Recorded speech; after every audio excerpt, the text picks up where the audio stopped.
ఒక ఊర్లో ఒక బాముంది. ఎప్పుడు చూసినా అలా పని చేసుకుంటూనే ఉంటుంది. అంత వయసులో కూడా అలా పని చేసుకుంటూ ఉండడం చూసి, వాళ్ళ చుట్టుపక్కల వాళ్ళందరూ అంటారనమాట. "ఏమైనా వెళ్ళినట్టు పట్టుకెళ్ళిపోతావా ఏంటి? అలా ఎప్పుడు చూసినా పని చేసుకుంటావు, కొంచెం విశ్రాంతి తీసుకోవచ్చు కదా" అని. ఆ ఊర్లో ఎప్పుడు కరువులొస్తూ ఉంటాయి. వర్షం వస్తేనే పంట ఉంటుందనమాట. వాళ్ళకి పనులుంటాయి. ఇప్పుడు వర్షాలవి పడకపోవడం వల్ల ఏంటంటే, చాలామంది దగ్గరున్న పట్టణానికెళ్ళి ఏదో ఒక చిన్న చిన్న పనులవి చేసుకుంటూ బతుకుతూ ఉంటారు. అలాగే చాలామంది వెళ్ళిపోతున్నారు. వాళ్ళ పక్కింట్లో ఉండే అమ్మాయి వాళ్ళ భర్త కూడా వెళ్ళారనమాట. సో, ఆ అమ్మాయికి ఏం చేయాలో పాలుపోవట్లేదు. డబ్బులు లేవు. పిల్లలు ఏడుస్తున్నారు తిండి లేక అని ఈ బామ్మ దగ్గరికొచ్చింది. పిల్లలు ఏడుస్తున్నారు తినడానికి కూడా లేదు. మా ఆయన ఉద్యోగంకి చూసుకోవడానికి వెళ్ళాడు. అసలు దొరికిందో లేదో ఏమీ తెలియట్లేదు. నా దగ్గర ఏమీ లేవు అన్నది. మా అమ్మ, ఏమీ లేవని ఎందుకు అనుకుంటున్నావు?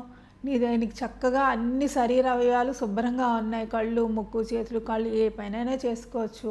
ఉదయం లేచేసరికి గాలి, నీరు అన్నీ చక్కగా ఫ్రీగా వస్తున్నాయి. ఇన్ని ఉంటుండగా లేవని ఎలా అంటున్నావు? అలా ఎప్పుడు అనుకోకూడదు. మనం ఏమనుకుంటే అదే జరుగుతుంది. నీకు ఇన్ని ఉన్నాయి కదా, అవన్నీ ఉన్నాయని ధైర్యంతో ఉండు. నీకు ఏదో ఒక పని దొరుకుతుందిలే. నువ్వేం చేయగలవో ఆలోచించు. అవును, బామ్మే ఇంత పని చేస్తుంటే నేనెందుకు చేయలేను అని ఆలోచించింది. తను ఏం చేయగలనా అని ఆలోచిస్తే, అక్కడ కరువు వల్ల నీరు తెచ్చుకోవడానికి చాలా దూరం వెళ్ళాలి. ఎక్కడో చెరువు దగ్గరికి వెళ్ళాలన్నమాట. ఇప్పుడు బామ్మ కూడా తెచ్చుకోలేకపోతుంది. అలా పెద్దవాళ్ళు ఉంటారు కదా, వాళ్ళకి తెచ్చి పెట్టడం వల్ల వాళ్ళు ఎంతో కొంత ఇస్తారు. దాంతో మనం బతకొచ్చు అనుకుంది. బామ్మతో చెప్పింది, ఓకే నువ్వు అది చేయగలిగితే అదే చెయ్యి, నువ్వేం చేయగలవో అది చెయ్యి అన్నది.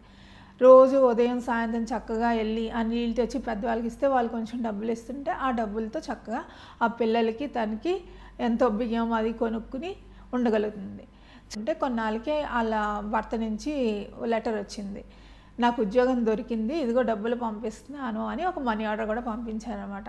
అప్పుడు తనకు అర్థమైంది. తను వెళ్ళి బామ్మతో చెప్పిందనమాట, ఇప్పుడు నీకు అర్థమైందా, మనం ఏం ఆలోచిస్తే అదే జరుగుతుంది. ఇంతకుముందు ఏమీ లేదు అవ్వదు అని ఆలోచించావు, అలానే ఉంది నీ పరిస్థితి. ఇప్పుడు నువ్వు చేయగలనని నమ్మకం ఉందా, ఆ విధంగా నువ్వు ఆలోచించావు కాబట్టి నీకు అన్నీ అలాగే జరుగుతున్నాయి. కాబట్టి ఎప్పుడు మంచిగా ఆలోచించాలి. మనకి ఏం కావాలో అది ఆలోచించాలి. మనకి ఏం వద్దో ఏం లేదో దాని గురించి ఆలోచించకూడదు అన్నది.